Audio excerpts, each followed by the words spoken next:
ഏത് കാലത്തും നമ്മൾ കണ്ടുവരുന്നൊരു പ്രശ്നമാണ് വായനാറ്റം. അത് പ്രിവെൻറ്റ് ചെയ്യാൻ അല്ലെങ്കിൽ അത് മാറ്റാൻ വേണ്ടിയിട്ട് എന്തൊക്കെ ടിപ്സ് ആയിരിക്കും ഡോക്ടർ കൊടുക്കുക? ചിലർക്ക് സത്യമായിട്ടും വായനാറ്റം കാണും, ചിലർക്ക് അതൊരു സൈക്കോളജിക്കൽ കാര്യമായിരിക്കും. സൈക്കോളജിക്കൽ കാര്യമാണെന്ന് അവർക്ക് എങ്ങനെ മനസ്സിലാവുമെന്ന് വെച്ചാൽ, അവർക്ക് ആരുടെ മുന്നിൽ നിന്നാലും അവർക്ക് സംസാരിക്കാൻ കോൺഫിഡൻസ് ഇല്ല.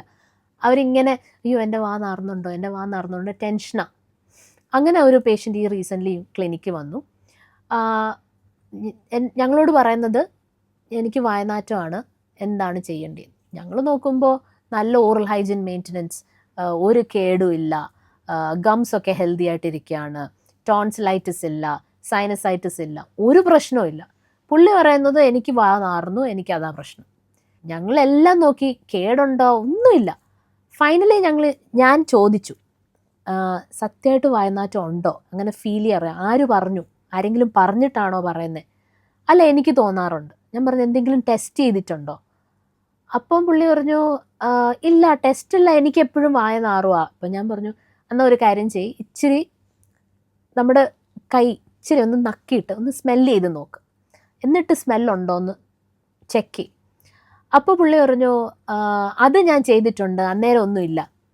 അപ്പം ഞാൻ പറഞ്ഞു അങ്ങനെയാണെങ്കിൽ ഇല്ല, അതിൻ്റെ ഒരു ടെസ്റ്റാണ്. നമുക്കൊരു വായനാറ്റം ഉണ്ടെന്ന് തോന്നുവാണെങ്കിൽ നമ്മളുടെ കൈ ഒന്ന് നക്കി നോക്കിയിട്ട് ഒന്ന് സ്മെല്ല് ചെയ്ത് നോക്കിയാൽ മതി. വായനാറ്റം ഉണ്ടെങ്കിൽ സ്മെല്ല് വരും, അല്ലെങ്കിൽ ഒരു സ്മെല്ലും വരില്ല. അങ്ങനെ ടെസ്റ്റ് ചെയ്ത് നമ്മൾ സൈക്കോളജിക്കലാണോ എന്ന് നമുക്ക് മനസ്സിലാവും. അപ്പോൾ നമ്മുടെ കോൺഫിഡൻസ് ലെവൽ കൂടും. രണ്ടാമത്തെ കാര്യം, എപ്പോഴും വാട്ടർ സിപ്പ് ചെയ്തുകൊണ്ടിരിക്കണം. ഡ്രൈ ആവുന്ന അനുസരിച്ച് വായനാറ്റം ഉണ്ടായിക്കൊണ്ടിരിക്കും. ഒത്തിരി എക്സസൈസ് ഒക്കെ ചെയ്തിട്ട് ഹോൾ ഡേ വെള്ളമൊന്നും കുടിക്കാതിരുന്നു കഴിഞ്ഞാലോ, അല്ലെങ്കിൽ ലോങ് അവേഴ്സ് ഫാസ്റ്റിംഗ് എടുത്തിട്ടുണ്ടെങ്കിലോ ഒക്കെ നമുക്ക് വായനാറ്റം ഉണ്ടാവും. കഫക്കെട്ടുണ്ടെങ്കിൽ, ഉള്ളിൽ പനി ഉണ്ടായിരുന്നു കുറേ നാൾ, കഫക്കെട്ടുണ്ടെങ്കിൽ വായനാറ്റം ഉണ്ടാവും.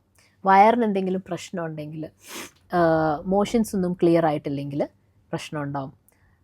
അൺകൺട്രോൾഡ് ഡയബറ്റീസ് ഉള്ള ആളാണെങ്കിൽ, ലിവർ സിറോസിസ് അങ്ങനത്തെ പ്രശ്നമുള്ളവർക്കാണെങ്കിൽ, പിന്നെ ENT പ്രോബ്ലംസ് എന്തെങ്കിലും ഉണ്ടെങ്കിൽ, അപ്പോൾ ആദ്യം ഒരു ഡെൻറ്റിസ്റ്റിൻ്റെ അടുത്ത് പോയി ഗം ഹെൽത്ത് ഒക്കെ പ്രോപ്പറാണോ എന്ന് നോക്കുക. മോണരോഗം ഉള്ളവർക്കും വായനാറ്റം ഉണ്ടാവും.